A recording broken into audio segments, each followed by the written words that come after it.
هو خیر ناصر و معین وصلی اللہ علی محمد وأهل بیتہ طیبین الطاہرین ولعن دائم علی اعدائهم اجمعین. اما بعد. الکلمۃ و اقسامها. الکلمۃ قول مفرد.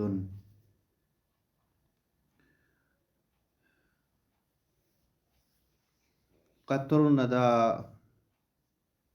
ایک ابتدائی کتاب، مقدماتی کتاب ادبیات کی، تحصیل علم نحو کی، جس کا نام قطر الندی و بل الصدا.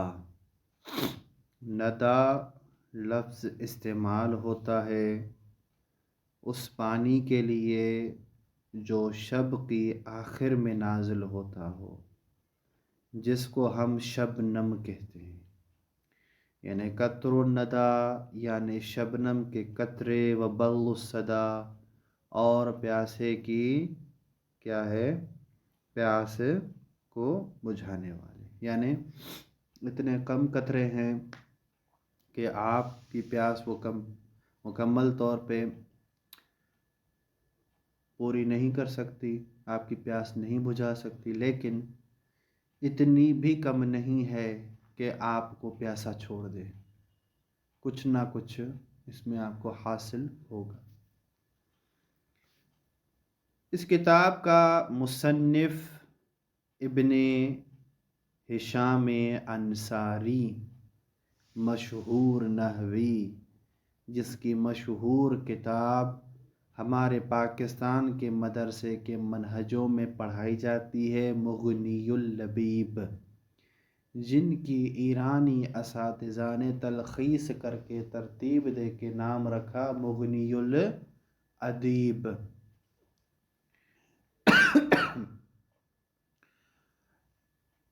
بہت ہی مرتب کتاب مغنی اللبیب ابن ہشام انصاری کی لکھی گئی، اور مقدمات کو سمجھنے کے لیے اور نحو کے دقیق مسائل کو آسانی سے ہضم کرنے کے لیے اسی مصنف کی کتاب قطر الندی مصنف نے خود لکھی. اصل میں کتاب قطر الندی ہے، اور آپ اس کتاب میں دو چیزیں پائیں گے، ایک ہے سواد، ایک ہے شین. یہ دو حرف آپ پائیں گے پورے کتاب کے متن میں، کہ اصلی کتاب بھی انہی کی لکھی ہوئی ہے قطر الندی، اور اس کتاب پر شرح بھی انہوں نے خود کی ہے، شرح قطر الندی و بل الصدا. توجہ فرمائی آپ نے؟ جی. اچھا. مصنف نے پہلے اپنی اصل عبارت کو سواد کے ذریعے اشارہ کر کے فرمایا کہ یہ اصل اور مصدر، یہ متن اصل یہ ہے. پھر شین کا حرف اشارتاً لیا ہے کس کے لیے، کہ یہ اصل کی شرح ہے. واضح؟ جی. مصنف نے اس کتاب کی، بلکہ مصنف کی جو تقریباً نحو میں کتابیں لکھی گئی ہیں، جیسے مغنی ہو گئی، شرح شواہد ہو گئی، یہ کتاب ہو گئی قطر الندی، ان میں آپ پائیں گے کہ مصنف نے کسی بھی کلمے کی، کسی بھی لفظ کی، کسی بھی جملے کی لغوی اور اصطلاحی تعریف بیان نہیں کی. اس کی وجہ یہ ہے کہ اس مقدماتی کتاب سے پہلے کچھ تمہیدی کتاب طالب علموں کو پڑھائی جاتی ہیں، جیسے حوض نجف میں شرح مقدمۃ الاجرومیہ پڑھائی جاتی ہے، کہ جس میں نحو کی تعریف، کلمے کی تعریف، لغوی اصطلاحی، نحو کا موضوع، اس کا غرض، غایت، یہ سارے اس چیز میں بیان کی جاتی ہیں. اسی طرح اور مقدماتی کتاب سے پہلے تمہیدی کتاب جو کتابیں پڑھائی جاتی ہیں ان میں یہ چیزیں ذکر کی جاتی ہیں، لیکن مصنف نے اپنی اس کتاب قطر میں ان چیزوں کو ذکر نہیں کیا. مصنف نے ابتدا ہی کس سے کی ہے؟ کلمے سے، کہ کلمہ میرے نزدیک کیا ہے نحویوں کے نزدیک، اور کلمہ ہم جو کلمے پہ اعتراضات یا جو اس کی تعریف کی گئی ہے اس سے جو عدول کیا ہے اس کی وجہ کیا ہے، یہ ذکر کرنے لگے ہیں۔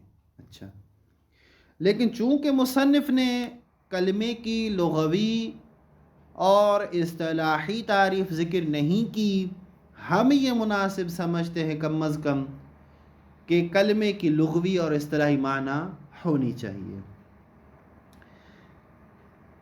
کلمے کی لغت میں 3 معانی بیان کی گئی ہیں لفظ کلمے کی، ٹھیک جی۔ ایک کلموں کو کہتے ہیں یعنی ما ینطق به الانسان، انسان جو نطق کرتا ہے اس کو کلمات کہتے ہیں، ٹھیک جی۔ کلمات جمع ہے کلمے کی۔ دوسری معنی کی جاتی ہے یعنی خطبہ، الکلمۃ اے الخطبۃ، جیسے ہم کہتے ہیں کلمۃ الامام الجمعہ۔ کلمۃ الامام الجمعہ، اس کا مطلب کیا ہوتا ہے، اس کا مفہوم کیا بنتا ہے کہ خطبۃ الامام الجمعہ، یعنی امام جمعہ نے جو خطبے دیے ہیں اس کے معنی میں، ٹھیک۔ تیسری معنی کلمے کی لغوی کیا ہے؟ قصیدہ۔ سابقہ کتابوں میں اگر آپ اٹھا کے دیکھیں گے پرانی کتابیں تو شاعروں کے لیے لکھا ہے کہ یہ فلاں شاعر کا کلمہ ہے، کلمہ یعنی قصیدہ، اس کا پڑھا ہوا شعر، اس معنی میں استعمال۔ اچھا، اصطلاح میں کلمہ کسے کہتے ہیں؟ کہتے ہیں اصطلاح میں لفظ کلمہ کی 4 معانی ہیں، 4 اصطلاحیں پیش کی جاتی ہیں کلمہ کی۔ پہلی وہ جو نحوی حضرات پیش کرتے ہیں، دوسری کلمے کی معنی اصطلاحی وہ جو مناطقہ حضرات لیتے ہیں، تیسری وہ کہ جو نصارہ اپنے اصطلاح میں استعمال کرتے ہیں کہ نصارہ کلمے کو کس چیز کو کہتے ہیں، اور چوتھی معنی اہل تصوف صوفی حضرات مراد لیتے ہیں کلمے سے، یعنی لفظ کلمہ جب بھی ان طبقات میں استعمال ہوتا ہو تو ان کی معنی کیا ہوتی ہے؟ مختلف ہوتی ہے۔ جیسے پہلی معنی کی طرف آئیں کہ جب نحوی حضرات لفظ کلمہ استعمال کریں تو ان کی مراد کیا ہوتی ہے؟ یہ لفظ الموضوع لمعنی المفرد، ایک ایسا لفظ جو معنی مفرد کے لیے وضع کیا گیا ہو اسے کلمہ کہتے ہیں۔ یعنی ابھی نحو میں جس جگہ پر علماء نحو لفظ کلمہ استعمال کریں گے اس سے مراد کیا ہوگی؟ اللفظ الوضع لمعنی المفرد، ایک ایسا لفظ جس کو معنی مفرد کے لیے وضع کیا گیا ہے اس کو ہم کلمہ کہتے ہیں۔ توجہ فرمائی آپ نے جی۔ دوسرا، یہی کلمہ اگر منطقی حضرات یہی لفظ کلمے والا منطقی حضرات استعمال کریں تو ان کے نزدیک اس کلمے کی معنی کیا ہوتی ہے؟ ان کے نزدیک کلمے کی تعریف یہ ہے کہ یہ لفظ الدال علی معنی والزمان، ٹھیک، کہ ہر وہ لفظ جو معنی اور زمانے پر دلالت کرتے ہو، یعنی فعل، جیسے ضرب، جیسے نصر، تو منطقیوں کے نزدیک جب بھی لفظ کلمہ استعمال ہوگا، کوئی منطقی لفظ کلمہ استعمال کرے گا اپنی کتابوں میں تو وہاں پر کلمے سے مراد فعل لی جاتی ہے کہ جو اپنی معنی پر بھی دلالت کرے اور کسی زمانے کے ساتھ بھی خاص ہو۔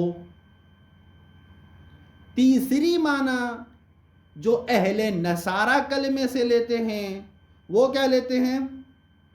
یعنی جب بھی وہ کہتے ہیں کہ یہ کلمہ ہے یعنی یہ ایک علم کی صفت ہے،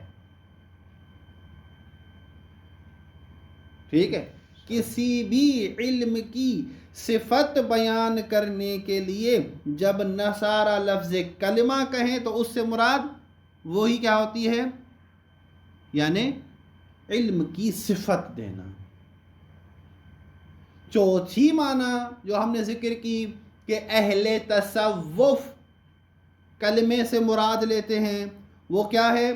ہی عین من الاعیان الثابت فی العلم الالہی الداخلت تحت الایجاد فی الانسان الکامل، یعنی جو اعیان ثابتہ ہیں، جو چیزیں ثابت معین شدہ ہیں آپ کے سامنے، یہ ایک عین ہے، یہ ساری چیزیں عین ہیں جو آپ کے خارج میں موجود ہیں. ان اعیان ثابتہ میں سے ایک ایسا عین جو علم الہی میں داخل ہو اور انسان کامل میں پایا جاتا ہو، اس کو ہم کیا کہتے ہیں؟ کلمہ. یعنی دوسرے لفظوں میں انسان کامل اکمل ترین کو اہل تصوف کیا کہتے ہیں؟ کلمہ. روایات میں آپ اٹھا لیں اور قرآن کریم میں آپ اٹھا لیں عیسیٰ کلمۃ اللہ، تو وہاں پر کلمے سے مراد آیا نحویوں والا کلمہ ہے، منطقیوں والا کلمہ ہے، اہل نصارہ والا کلمہ ہے، یا اہل تصوف والا کلمہ ہے؟ یہاں پر تعریف کے مطابق، اصطلاح کے مطابق اہل تصوف والا کلمہ ہے. توجہ فرمائی آپ نے. لیکن مصنف ابن ہشام انصاری لفظ کلمہ سے کیا مراد لیتے ہیں لغتاً و اصطلاحاً، وہ انہوں نے ذکر کی ہے. مصنف کہتے ہیں کہ کلمہ لغت میں جو میں نے تحقیق کی ہے وہ ایک جملے مفیدہ کے لیے استعمال ہوتا ہے، یعنی ہر وہ جملہ جو مفید ہو، یصح السکوت علیہ کی معنی دیتا ہو، کوئی فائدہ دیتا ہو، اس کے لیے لغت میں لفظ کلمہ بولا جاتا ہے. توجہ فرمائیے آپ. جی. جیسے انہوں نے مثال دی ہے کہ اللہ تبارک تعالیٰ کا یہ قول کہ کلا انہا کلمۃ ھو قائلھا، کہ ہرگز نہیں، فقط یہ جو کلمہ ہے یہ ان کے قائل کے حد تک ہے، یعنی یہ عمل اس پہ نہیں کریں گے. کس طرف اشارہ ہے کہ اس سے پہلے ایک آیت گزر چکی، قال رب ارجعونی لعلی اعمل صالحا فیما ترکت، ٹھیک، کہ یا رب ہمیں واپس پلٹا دے تاکہ ہم وہ چیزیں جو ہم سے چھوٹ گئی ہیں شاید ہم وہ عمل صالح انجام دے پائیں. تو اللہ تعالیٰ نے کیا کہا؟ کلا، ایسا ہرگز نہیں ہوگا، انہا کلمۃ ھو قائلھا، یہ ایک کلمہ ہے اعمال صالحہ، یعنی ایک جملہ مفید ہے، فائدہ ہے، واضح انشاءاللہ، لیکن ہوا قائل، یہ کہ بولنے کی حد تک واضح. جی. یہ لغت میں. اصطلاح میں مصنف کے نزدیک کلمہ کسے کہتے ہیں؟ کیونکہ مصنف علماء نحات میں سے ہے، نحوی عالموں میں سے ہے، لہذا ان کے نزدیک کون سی اصطلاح لے آئیں گے؟ جو ہم نے پہلی معنی بیان کی، اللفظ وضع لمعنی مفرد. لیکن مصنف اس اللفظ وضع لمعنی مفرد جو مشہور تعریف ہے کلمے کی، اس سے عدول کر کے ایک نئی تعریف پیش کرتے ہیں کہ الکلمۃ وقول مفرد، قول مفرد کو کلمہ کہتے ہیں. واضح؟ جی. توجہ فرمائیے. اچھا، الکلمۃ و اقسامھا، کلمہ اور اس کی قسمیں. سواد یعنی اصل، مصدر. الکلمۃ قول مفرد، کلمہ ایک قول مفرد کا نام ہے. شین یعنی اس کی شرح، مصنف نے اصل بھی مصنف کی ہے، شرح بھی مصنف کی ہے. تطلق کلمۃ فی اللغۃ علی الجمل المفیدہ، لغت میں کلمہ جو استعمال کیا جاتا ہے وہ جملہ مفیدہ پکر کے لیے کیا کیا جاتا ہے؟ استعمال کیا جاتا ہے. اچھا، کقولہ تعالیٰ، جیسے اللہ تبارک تعالیٰ قول ہے آیت کریمہ میں کلا انہا کلمۃ ہوا قائلہا. اب یہاں پر جو لفظ کلمہ استعمال ہوا ہے آیت میں، اس سے کلمے سے مراد کیا ہے؟ یعنی جملہ مفید. جملہ مفید کون سا؟ جو وہ جملہ جو عذاب شدہ، جن کو عذاب کے لیے حکم دیا گیا ہے کہ ابھی انہیں آپ عذاب کے لیے لے جائیں، انہوں نے کہا اعملوا صالحا. تو اعملوا صالحا کے لیے اللہ تبارک تعالیٰ نے فرمایا کہ یہ کلمہ ہے، انہا کلمۃ، یہ کلمہ ہے، لیکن وہ قائل ہوا، لیکن فقط زبان تک.